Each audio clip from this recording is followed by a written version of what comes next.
Being created means being an afterthought. In other words, an object is something that has been created, it should not be there before it is created.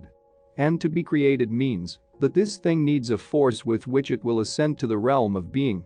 For example, the reason for wetness is water, but why is wetness in water? If we ask, we will fall into the logical error.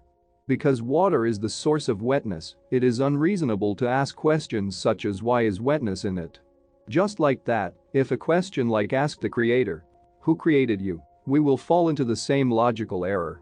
Since being created means a beginning, the creator who created time and space, therefore he is not dependent on time and space. Being created is opposite to God. If we look at the question from a different perspective, in mathematics, regular numbers and infinite numbers cannot be compared with each other because infinity is a concept, not considered a number. So, infinity minus 100 billion is equal infinite again.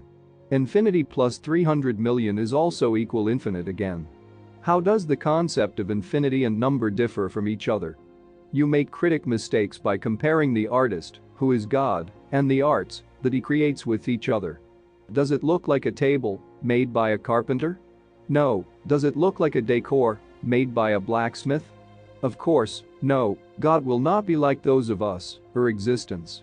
Because it cannot be expected to be created from someone who has creative qualities. We will answer this question with Surah Ilyas by obeying the Quran. The Creator declares himself to his servants in Surah Ilyas as follows.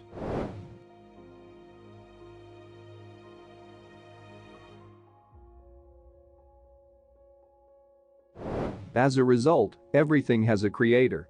But he has no creator. If this happens, it will be an endless cycle.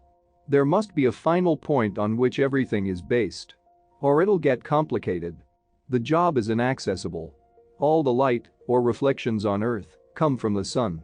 But cannot ask to the sun where the light comes from. Besides, those who ask such questions don't exactly know the creator. They compare everything to themselves. Then they come to a wrong conclusion.